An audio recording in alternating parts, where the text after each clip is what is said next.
नमस्कार दोस्तों, I hope आप सभी लोग अच्छे होंगे, स्वस्थ होंगे, मस्त होंगे। आज हम आप सभी लोगों के लिए प्रैक्टिस सेट नंबर 7 लेकर के आए हैं, जो एग्जाम की दृष्टि से महत्वपूर्ण क्वेश्चन है। सभी क्वेश्चन जो है किसी पूछे गए क्वेश्चन से। चलिए हम बिना देर करते हुए क्वेश्चन को हल करते हैं। कह रहा है कि पहला क्वेश्चन आपका है कि कारों के ब्रेकिंग पैड में डॉट डॉट है के गुण का उपयोग किया जाता है।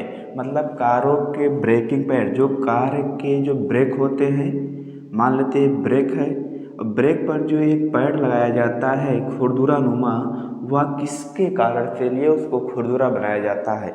ऑप्शन में क्या करा, घर्षण को का शून्य प्रभाव पड़ता है, दूसरा है ओजन आवेग बल तनाव की क्रिया के कारण, घर्षण का नकारात्मक प्रभाव के कारण, घर्षण का सकारात्मक प्रभाव का कारण। घर्षण का क्या है, सकारात्मक प्रभाव का कारण है। मतलब ये अगर ब्रेक का जो पैड है अगर उसको प्लेन बनाया जाएगा तो आप उस पर पैर रखेंगे तो आपका पैर क्या हो जाता है, फिसल जाता है। फिसलने का कारण है कि जहाँ पर सतहें चमकीली होती हैं और प्लेन होती हैं वहाँ पर घर्षण कम होता है, इसलिए उसको क्या बनाया जाता है, खुरदुरा बनाया जाता है, ताकि घर्षण क्या रहे, पर्याप्त रहे और हमारा पैर उस पे से फिसले ना। तो यहाँ पर घर्षण का कौन सा प्रभाव लगेगा, सकारात्मक पॉजिटिव प्रभाव पड़ेगा। तो ऑप्शन नंबर डी आपका सही होगा, घर्षण का सकारात्मक प्रभाव। दूसरा क्वेश्चन है, घर्षण बल द्वारा किया गया कार्य होता है। घर्षण बल जो होता है, घर्षण बल आपका किसी भी कार्य को रोकने का प्रयास करता है,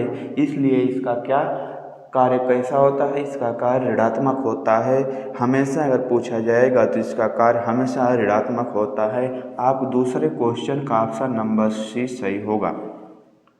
तीसरा क्वेश्चन है कि निम्नलिखित में से कौन सी भौतिक इकाई एक वस्तु की के चिन्ह या एक समान गतिशील को बदलने या बदलने का प्रयास करती है। मतलब किसी वस्तु की स्थिति को एक समान गतिशील स्थिति को बदलती है या बदलने का प्रयास करती है। मतलब कि वह भौतिक राशि जो किसी वस्तु की स्थिति को बदलती है अथवा बदलने का प्रयास करती है। अगर कोई वस्तु स्थिर है तो उसको गतिशील करना चाहती है, या उसको अगर गतिशील है तो उसको स्थिर करना चाहती है। तो यह क्या है, बल है। बल क्या करता है, किसी वस्तु की स्थिति को बदलने या बदलती है या बदलने का प्रयास करती है। ऑप्शन नंबर सी आपका इसमें सही होगा। BPSC pre 2000। कोई वस्तु सतत चाल से गति करती रहती है जब तक उस पर कोई क्या ना लगे। मतलब कोई भी वस्तु क्या हो, कोई भी वस्तु कब तक गतिशील रहती है, जब तक किसी वस्तु पर कोई बाह्य बल ना लगाया जाए। अगर आपका इसमें बल ऑप्शन सही होगा, ऑप्शन नंबर सी सही होगा।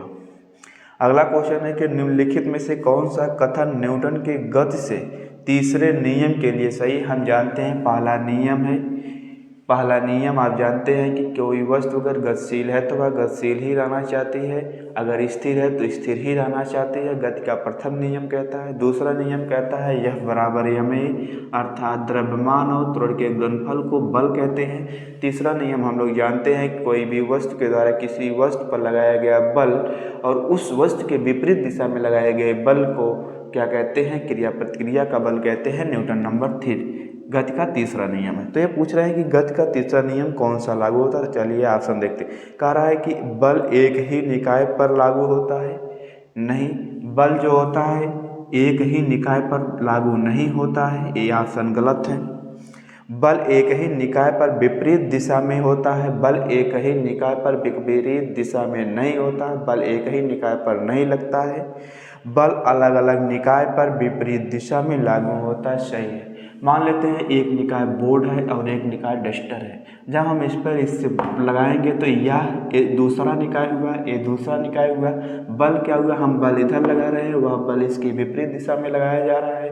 तो यह ऑप्शन नंबर सी सही होगा आपका। अगला क्वेश्चन है कि रॉकेट लॉन्चिंग कौन से नियम पर आधारित है। न्यूटन के कौन से नियम पर आधारित है। रॉकेट लॉन्चिंग जो होता है न्यूटन के तीसरे नियम पर आधारित, क्योंकि जब उसमें ईंधन जो जलता है वह नीचे की तरफ प्रेशर मारता है और रॉकेट उतना तेज आगे बढ़ता है। पीछे क्या कर रहा है, क्रिया प्रतिक्रिया का नियम लग रहा है। जब ये पीछे धुआं जो ईंधन जलता है वह पीछे की तरफ निकलता है, तो जब ये पीछे प्रेशर मारता है तो यह आगे बढ़ता है, अर्थात क्रिया प्रतिक्रिया का नियम लग रहा है। इसमें ऑप्शन नंबर भी कौन सा सही होगा, पहला सही होगा। ISP 1995 का क्वेश्चन है, मोस्ट इंपॉर्टेंट। न्यूटन के गति के नियमों का प्रकाशन वर्ष क्या था। न्यूटन ने कहा रहा है कि न्यूटन अपने गति नियम जो दिए थे वह किस वर्ष दिए थे, तो मोस्ट इंपॉर्टेंट क्वेश्चन से एग्जाम में पूछे जाने वाले क्वेश्चन हैं। तो न्यूटन ने 1687 ईस्वी में 1687 ईस्वी में क्या किया था, न्यूटन का गति समीकरण नियम दिया था। न्यूटन के गति का नियम क्या दिया था, 1687 में दिया था। और किस पुस्तक में इसका उल्लेख है, उनकी एक पुस्तक है प्रिंसिपिया नामक पुस्तक है, इस पुस्तक में इसका उल्लेख है। अगला क्वेश्चन है कि न्यूटन का गति तीसरा नियम निम्नलिखित में से किस स्थितियों पर लागू होता है। जब कोई व्यक्ति नाव से, इसको आगे छोड़िए, कह रहा है कि एक 10 किलोग्राम का आदमी 50 न्यूटन के बल से एक 50 केजी के आदमी को धकेलता है, तो 10 केजी वाले आदमी ने दूसरे व्यक्ति को कितने बल से ढकेलेगा। कह रहा है कि एक 70 केजी का व्यक्ति है और एक 50 केजी का व्यक्ति है, और इन दोनों के बीच कैसा बल लगेगा, विपरीत बल लगेगा। एक इधर ढकेलेगा, ये इधर धकेलेगा। और हम जानते हैं किन्हीं दो वस्तुओं में, किन्हीं दो पिंडों के बीच जो आकर्षण बल लगता है वह कैसा बल होता है, दोनों वस्तुओं पर समान बल होता है और विपरीत दिशा में होता है। अगर यह व्यक्ति 70 केजी वाले को 50 न्यूटन के बल से ढकेलता है तो यह भी व्यक्ति क्या करेगा, 50 न्यूटन से ही ढकेलेगा, अर्थात इसके बल के क्या होगा, बराबर होगा। तो ऑप्शन नंबर ए सही होगा। RRB JEE 2019 का सवाल है। कह रहा है गति का दूसरा नियम संबंधित है। गति का दूसरा नियम किससे, प्रथम नियम किससे संबंधित है। गति का प्रथम नियम जो है किसके संबंधित है, I बराबर mr², अर्थात जड़त्व के नियम से संबंधित है। जड़त्व का नियम होता है I अर्थात इनर्शिया I बराबर mr²। और दूसरा नियम जो है किससे संबंधित है, यह बराबर ma, अर्थात बल से संबंधित है। तो ऑप्शन नंबर कौन सा सही होगा, इसमें बल नहीं दिया है, बल से भी संबंधित है लेकिन इसमें बल नहीं दिया गया है, इसमें संवेग दिया गया है। तो संवेग से क्या है, संबंधित है, क्योंकि संवेग क्या होता है, mv।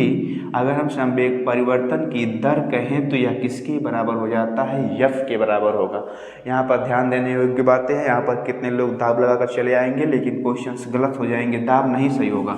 इसमें क्या कह रहा है, इसको समझ लीजिए कि कह रहा है कि न्यूटन के दूसरे नियम किससे संबंधित। हम लोग जानते हैं न्यूटन का दूसरा नियम बल से संबंधित है, लेकिन इसमें ऑप्शन में बल दिया ही नहीं है। इसमें दिया है इनर्शिया हो नहीं सकता, दाब हो नहीं सकता। दाब बराबर क्या होता है, P = F/a होता है, A हो नहीं सकता है। उसके बाद एक आ रहा है कि इनर्शिया I बराबर mr² होता है, यह भी नहीं हो सकता है। थ्रस्ट धक्का तो हो नहीं सकता है, धक्का क्योंकि क्रिया प्रतिक्रिया का नियम में लगता है। इसमें क्या करना पड़ेगा आपको कि यह बराबर ma होता है, लेकिन ऑप्शन में नहीं दिया है। तो हम लोग जानते हैं P बराबर क्या होता है, mv का मतलब संवेग। अगर हम यही कह दें संवेग परिवर्तन की दर क्या होती है, बल होती है। कैसे होगी, mv/t क्या हो गया, F के बराबर होगा, क्योंकि यह किलोग्राम हो जाएगा मीटर प्रति सेकेंड गुणे सेकेंड। क्या जाएगा, किलोग्राम मीटर प्रति सेकेंड स्क्वायर। मीटर पर सेकेंड स्क्वायर किसका मात्रक होता है, केजी द्रव्यमान का हो जाएगा मीटर पर सेकेंड स्क्वायर। ए के क्या हो गया, यह बराबर ma हो गया। यहाँ पर ध्यान देने वाली बात है। इसमें ऑप्शन नंबर डी आपका सही होगा, संवेग। आप सभी लोग याद रखिएगा कि संवेग परिवर्तन की दर क्या कहलाता है, बल कहलाता है। उसके बाद अगला क्वेश्चन है कि आज का क्वेश्चन यहीं तक। आप सभी लोग कमेंट बॉक्स में ज़रूर बताइएगा आप लोगों को यह कैसा लगा, और आप सभी लोग चैनल को ज़्यादा से ज़्यादा लाइक शेयर सब्सक्राइब कर दीजिए। धन्यवाद दोस्तों।